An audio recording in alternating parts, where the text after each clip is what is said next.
Bonjour.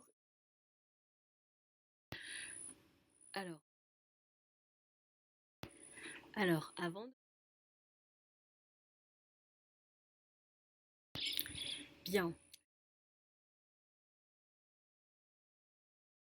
Maintenant que nous avions vu un peu ce qu'est l'emprise familiale, que nous avons un peu abordé le sujet dans son ensemble, nous allons voir quelles sont les causes récurrentes. Qu'est-ce qui provoque en fait cet enfermement, cette situation dans laquelle on se retrouve? Comment on s'est retrouvé dedans en fait? Alors j'aime bien cette citation de Bernard Werber qui dit: l'homme est en permanence conditionné par autrui. Tant qu'il se croit heureux, il ne remet pas en cause ce conditionnement. Voilà. Chacun en fait son interprétation, bien évidemment. Et c'est un hasard qu'en marketing, le processus d'emballage d'un produit s'appelle le conditionnement. Voilà. Si vous regardez un peu l'historique des emballages, l'emballage, le packaging, en fait, on appelle ça un conditionnement. On enferme le produit, on le conditionne. Voilà. N'est-ce pas? Alors, le conditionnement est l'art de bien sceller un produit pour qu'il paraisse le plus attractif possible une fois exposé au grand public. C'est donc avant tout une question d'apparence. D'accord? À partir de ce simple constat, je désigne le conditionnement comme première cause de l'emprise familiale sur une personne. Depuis sa tendre enfance, la personne a été habituée à raisonner qu'à travers ses parents ou son repère familial. Ensuite, ce conditionnement engendre la loyauté familiale, seconde cause de l'emprise familiale. La loyauté empêche une personne d'agir car elle pense trahir sa famille dans ce cas-là. En fait, elle empêche la personne d'agir dans le sens contraire de ce qu'elle a été habituée à vivre. Par exemple, si la personne affirme son opinion, elle pense que sa famille va le prendre mal ou se sentir blessée. La personne ne se sent pas légitime d'exister en tant qu'elle. Elle va toujours décider selon l'avis, selon l'opinion de sa famille.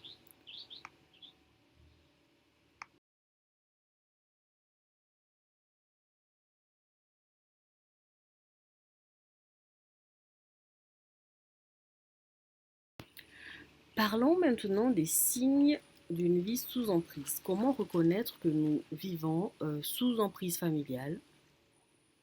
Une vie sous emprise est assez facile à reconnaître malgré l'effort de la victime à dissimuler ce qu'elle vit. En fait, souvent la victime, elle va pas assumer, elle va pas reconnaître qu'elle est sous emprise. Pour elle, c'est la normalité. Soit elle a honte, soit elle culpabilise elle-même de se retrouver dans cette situation, donc elle n'ose pas en parler, soit tout simplement qu'elle trouve cela tellement normal qu'elle ne va pas en parler. Voilà. Mais tout d'abord, la victime montre beaucoup de fausses apparences. Donc elle va faire semblant qu'elle est vraiment heureuse, que tout va bien. Ensuite, la victime se montre très indécise. Souvent, quand on lui pose la question, on lui demande des choses, elle ne sait pas trop quoi répondre, elle ne sait pas trop que décider. Puis, la victime vit énormément de moments d'instabilité émotionnelle. Tantôt, elle va se sentir très euphorique, d'un instant à l'autre, elle va se sentir triste, ou sous le coup de la colère, voilà. Et enfin, la victime est insatisfaite de sa vie. Sauf que cette dernière partie-là, elle va mettre énormément d'énergie à le dissimuler, d'accord? Et ces listes sont loin d'être exhaustives, bien sûr, mais en creusant davantage, c'est-à-dire en discutant avec la victime, on peut vite découvrir tous les autres signes cachés, accompagnés de beaucoup de souffrance. Cette dernière, ayant peur d'être jugée, préfère faire semblant d'aller bien aux yeux de son entourage. En fait, la victime a honte de ce qu'elle vit et culpabilise même jusqu'à se remettre en question si tout cela ne serait pas de sa faute. Voilà. Tous ces signes sont très parlants et il faut être très très vigilant. Si vous vous retrouvez dans au moins un des signes que j'ai dit ou deux, ou si vous reconnaissez une personne qui vous parle de ces signes-là par rapport à sa situation, eh bien, soyez alerte, soyez à l'écoute et dites-lui que elle peut en sortir de cette situation, notamment peut-être en lui partageant le replay de ce webinaire ou en lui envoyant voir un professionnel ou autre. En tout cas, ne laissez pas les personnes comme ça, comment dire, seules, voilà, désemparées.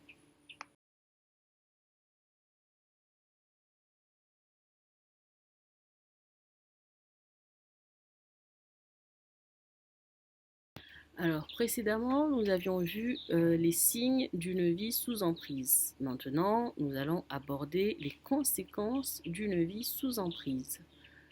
Alors, je pense que ce n'est pas nouveau pour qui que ce soit. Une vie sous emprise est infernale, d'accord? C'est c'est tout simplement infernal. Pourquoi? Parce qu'il est impossible d'agir librement selon ses propres désirs. On se sent emprisonné en fait. Psychologiquement, la victime va très mal, puisqu'elle accumule depuis fort longtemps des non-dits qu'elle n'ose évoquer à personne. Dans les cas extrêmes, certaines victimes vont jusqu'au suicide, car c'est la seule issue possible selon elles, tant le mal-être est insupportable. De forts déséquilibres vont être apparents dans tous les domaines de vie, social, professionnel, sentimental, financière, etc. Tous ces faits vont provoquer une perte totale de confiance en soi et d'estime de soi de la victime. En fait, pour résumer, les conséquences d'une vie sous emprise sont tout simplement désastreuses. Si la personne a vécu ça pendant, on va dire, quelques mois, ça va, il va lui être certainement beaucoup plus facile de s'en sortir par rapport à une personne qui a vécu sous emprise pendant des années. Voilà. Parce qu'il va falloir changer de paradigme, apporter vraiment des éléments concrets à la personne pour lui montrer, écoute, voilà ce qu'on appelle une vie normale, et toi, la vie dans laquelle tu vis actuellement, bah, c'est une vie désastreuse, ça ne va pas. Il va falloir que tu acceptes de t'en sortir. D'accord?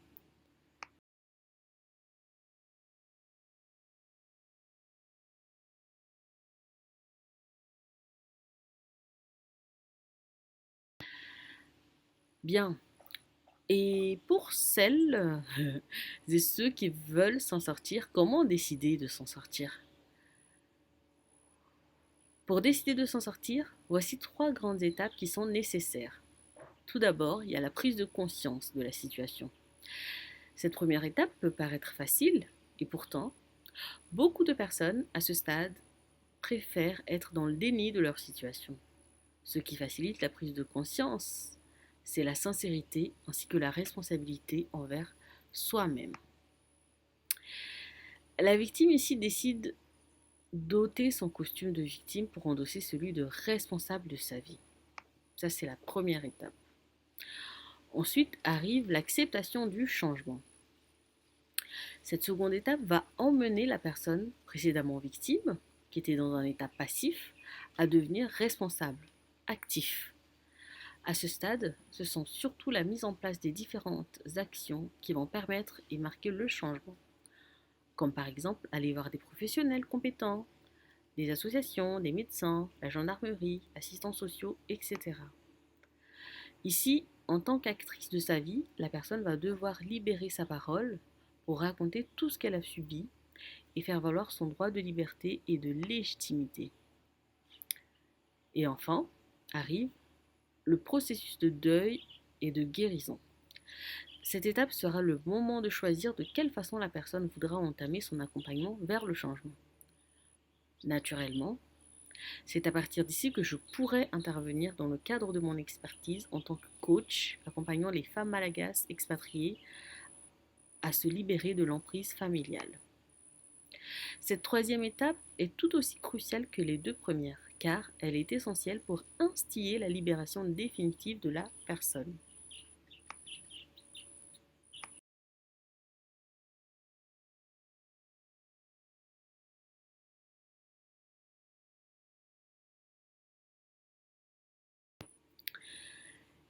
Et une fois qu'on a voulu décider de s'en sortir, quelles sont les solutions pour se libérer définitivement?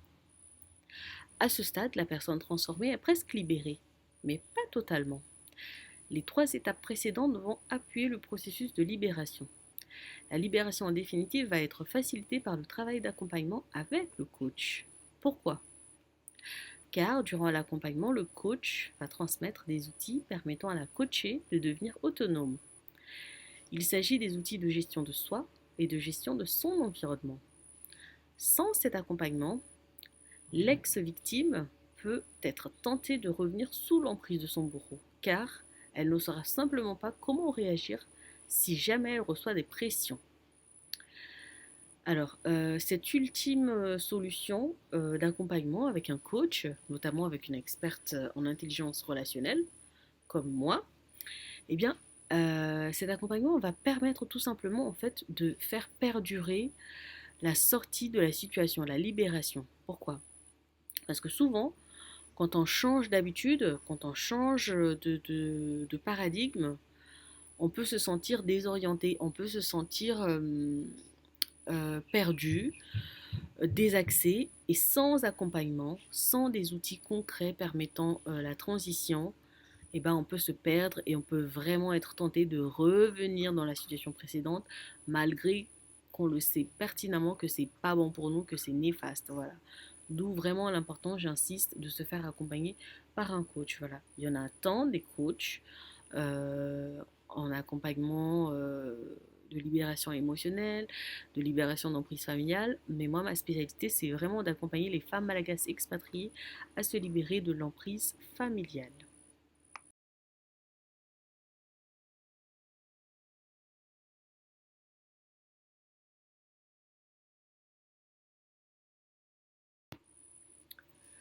Et comment se reconstruire par la suite? Se reconstruire signifie que la personne va pouvoir maintenant créer sa vie comme elle l'entend, selon ses désirs. Libre, heureuse et autonome. Libre de choisir son nouvel entourage, partenaire, ses nouveaux amis, un job lui correspondant, etc. Heureuse de vivre une vie alignée à ses valeurs, selon ses aspirations. Et autonome d'organiser l'ensemble de sa vie de façon authentique. Et comment en arriver à là, vous vous demandez certainement. On en parle à la prochaine et dernière étape de ce webinaire. Restez jusqu'à la fin car des cadeaux vont arriver.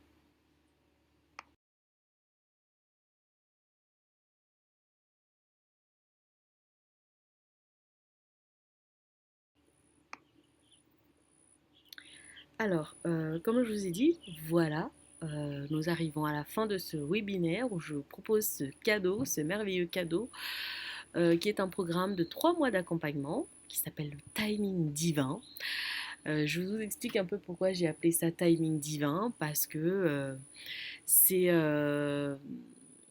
c'est quelque chose qui me semble vraiment essentiel à expliquer. Pourquoi? Parce que le timing divin, en fait, c'est tout simplement quand c'est le bon moment, vous êtes au bon endroit avec la bonne personne, tout simplement. Et ça, on arrive à le percevoir, parce que c'est très subtil, seulement quand on a cette paix, on a cette sérénité en nous. Et c'est vers cela que je vous accompagne dans ce programme de 3 mois, à retrouver votre boussole interne, à vous reconnecter à vos intuitions, à vos sensations, etc. pour toujours prendre les bonnes décisions pour vous en fait. Et je prends seulement 10 personnes parce que c'est un groupe pilote. Et cela va commencer du 16 janvier au 16 avril. Voilà. 2023. Il y aura des séances de coaching individuelles plus des séances collectives. Et je vous promets qu'à l'issue de ce programme, tu seras capable de créer, de diriger et vivre ta vie selon tes propres normes. Tu ne seras plus influencé par qui que ce soit, ni par quoi que ce soit pour décider ce qui est bon, ce qui est pas bon pour toi, mais tu vas apprendre à t'écouter. Tu vas apprendre à repérer le timing divin pour, je sais pas moi, pour te dire par exemple, bon, je prends cet appartement ou pas, je prends ce billet d'avion ou pas, je me mets avec cette personne ou pas. Pour toutes les décisions que tu vas prendre dans ta vie, en fait, tu sauras écouter le timing divin pour te diriger. Voilà, voilà. Si tu es intéressé pour rejoindre le groupe pilote, envoie-moi un mail, contacte-moi sur Facebook, je me ferai un plaisir de t'expliquer encore plus en détail comment cela va se passer.